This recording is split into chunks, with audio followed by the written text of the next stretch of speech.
All right, for lesson 2, we're going to keep talking about our income and kind of expand on different expenses in life.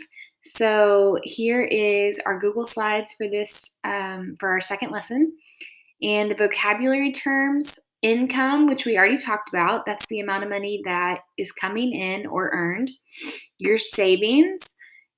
Savings is a way to set aside money so that you can save up for maybe a bigger purchase for later. So, setting money aside to save for a later purchase or expense. Retirement. As you get a little bit older, you'll start realizing that you want to retire eventually from your job. And so you'll put money into a special savings account for just specifically for when you retire. So the action of leaving one's job and no longer working. Fixed expenses, those are expenses that cost the same amount every month. So usually, like if you're renting an apartment, or if you own a home, then your mortgage or your rent payment, that's a fixed amount every month. It's the same amount. Usually a car payment, that's a fixed expense. Some of your bills can vary every month, like your electricity bill is based on how much you use your electricity for that month. So if you had a month where you're running the AC a lot, like during the summer months in Texas, that is part of your electric bill. And so our bills are higher in the summer. And then in the winter, when things heat's not as expensive as, or it doesn't have to run as much in Texas as the AC. So that is called a variable expense. So variable expenses are things that vary, things that fluctuate based on production, so month to month. Your cell phone is usually a pretty fixed plan, most cell phone bills, unless you have a bill where you get charged a certain amount. If actually, maybe that would be considered variable, because if one month you had we had certain amount of minutes or a certain number of text messages that we got for the month, and if you went over that amount, then you had to pay extra. So that's changed a little bit now, but your cell phone can still vary a little bit, even if it's just a few dollars. Fixed expenses are just things that don't vary. And then your wages is a fixed amount paid to an employee from the employer. So that's our vocabulary terms. Your assignment is going to be on slides 4, 5, and 6. On slide number 4, I just want to show you.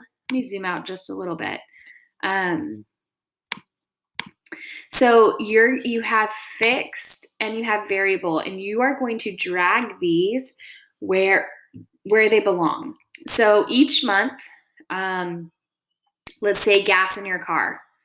Would that be fixed or would that be variable? Well, each month, how many times you have to fill up with gas, that depends on how much you had to drive that month. So that varies or changes. So you would drag it over here to variable.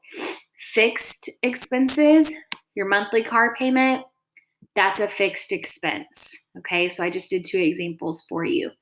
Monthly car payment's not going to change. It's a set amount every month because you're paying off a certain amount. Just like with your house. House payments are like that too. And then you're going to go do slide 5 and slide 6. On slide 5, it's going to ask you to, let me zoom out just a little. There's not a good in between. I'm trying to, here we go. Sorry guys. Okay. It goes through how much they spend total for the month, or how much their income is. Remember, we talked about net income, or I talked about, because you are not with me to talk to me, just talking to my computer screen. Your net income is how much you make after deductions, so after taxes are taken out. So that's how much they get to bring home for the month. And then they have all these expenses for the month. Okay, so those are fixed expenses. They have a built-in $250 for miscellaneous. That would be your variable stuff. Maybe they had to buy new shoes, or somebody needed new clothes, or somebody had a field trip that they had to pay money for. We always have variable expenses that pop up, things that just pop up for the month. What percent of the budget is for rent? So we did this a lot with our circle graphs, but I just want to show you an example. So it's asking for rent. I'm not going to do rent. I'm going to do a different one, okay? So let's say maybe for food. So they spent $925, and you can do this on scratch paper. You do not have to do this on the slide, okay? You just have to give me an answer and tell me like how you got it. So that's how much for food out of total. So think about like if I'm trying to turn it into a percent, because that's what it says, what percent? It's 925 out of the total. This is not the answer to the question.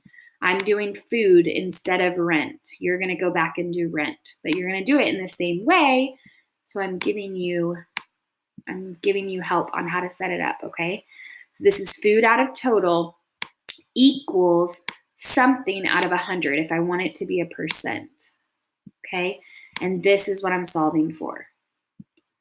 There's a couple different ways you could solve this. The easiest way is going to be grab a calculator. I'm giving you permission to use a calculator, okay? Grab a calculator and let's cross multiply. So I'm going to do 925 times 100. That's easy. I don't know if you can see that. Oh, and it's probably backwards. Okay, 9,200, or I'm sorry, 92,500. Okay, I cross multiplied, and then I would cross multiply this way. So that means this times something gives me this. Okay, so I would divide that.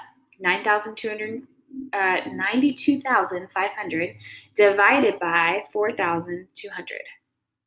And I got 22.02, big long number. You can just round it, okay? I got 22%. So 22% of their total monthly income goes towards food. It's probably about right. Food is expensive, okay? So you're gonna go back and do that same thing, but for rent. And then, and then there's one more assignment there. Okay, so, or one more little question. Should be a pretty easy assignment on this one, but if you need me, as always, shoot me an email. Talk to you soon.